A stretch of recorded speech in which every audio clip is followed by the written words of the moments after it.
Hello guys, welcome to Docker Basics session as part of HU 17. I am Manish and we will be going through Docker Basics just enough so that you can navigate your way through understanding of Dockers as well as learn enough of Docker and Docker's concept so that you can apply those during your HU. So just a brief introduction about me. I'm Manish and I have been working as a DevOps architect in Ashton for the last 7 years. Um, So let's start. First up, we are going through the agenda. So agenda is simple as mentioned. I will just familiarize you with Dockers and containers in general, why Dockers and what are the benefits. Understand basic concepts of Docker.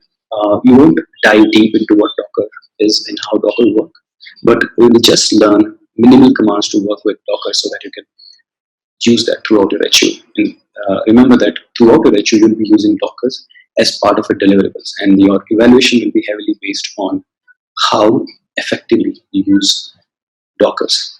So, as just to give you context, as part of all the assignments that you go through and whatever you deliver, uh, those will be Docker deliverable, Docker images essentially. So, pay attention and best of luck. So, just we'll talk about history and how Dockers have evolved. So in old days, we used to have desktops, which would have multiple applications. Just imagine your first computer laptop, just physical server OS installed in it, Windows most likely in those days, and multiple applications. Then we moved to virtual machines. So I believe that most of you would be familiar about virtual machines. Um, if not, please get in touch with the track helper who will be around you. But yes, assumption is you would know what a VM is, a virtual machine as you call it. So just an extension of this diagram, we would have a physical server host OS as we call it, and a special software called hypervisor which would allow creation of virtual machines uh, that can talk to host OS. So imagine your host OS is your old desktop, Windows desktop. In that, you can create smaller machines. Those are essentially virtual machines inside your host Windows machine.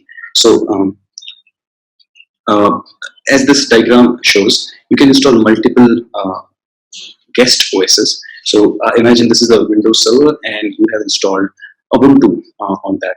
So as a typical interface of a hypervisor. So an example of hypervisor would be VMware or VirtualBox or Vagrant if you are curious enough during college days and understood that them enough.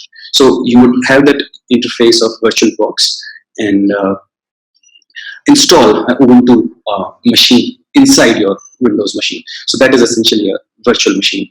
So in that Ubuntu box or any other Windows version, you can install multiple applications. But it has its own disadvantages and advantages. One of them is highlighted on the right bottom of your screen, which is it, at the time of creation of these virtual machines, you would define how much storage or um, RAM you would be allocating to these virtual machines. And virtual machines are actually different OS installed on top of host OS. So these tend to occupy more space because a whole new OS is installed, and also dedicated memory would be required to run that OS as well as an application on top of that. So those were effective way to minimize buying hardwares, but still there was a lot of wastage of resources in terms of processing or memory. So yeah, it had an advantage in terms of security that since it is two different operating systems, they cannot talk to each other unless you can do an RDP or SSH into them, or you allow them to access other operating system.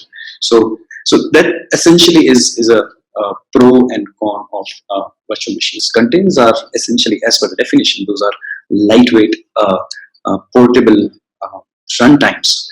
What would runtime mean?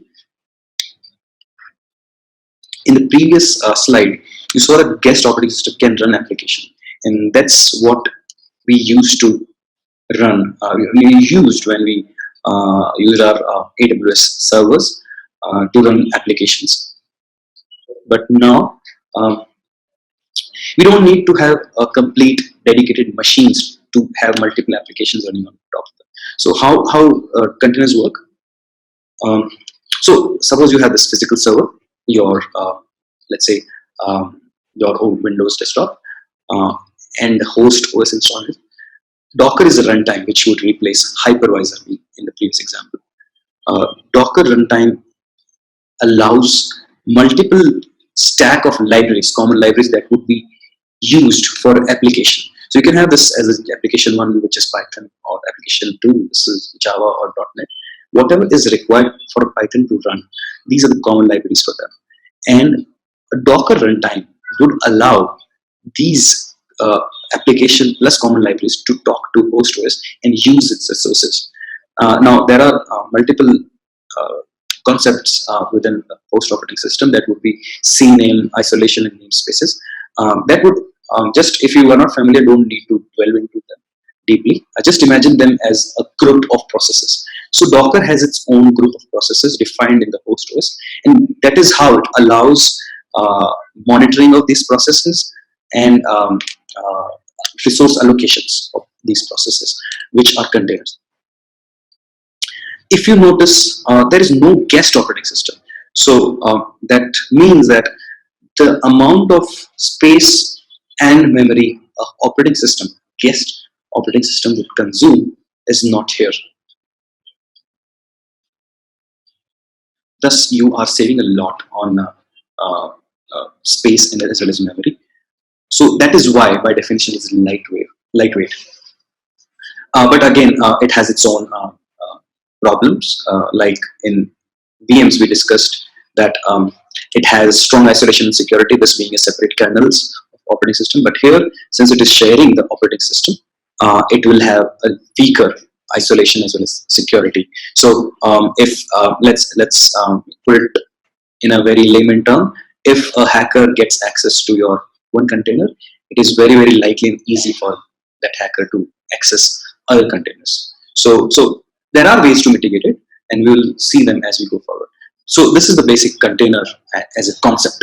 So imagine a stack like a virtual machine running on a physical server and a Docker running in a virtual machine, and that's exactly how cloud providers allow us to run Dockers. You take out one EC2 instance in Amazon, you launch that, and that is a VM launched on AWS, and then you run Dockers on them. So you're essentially running a Docker on top of it.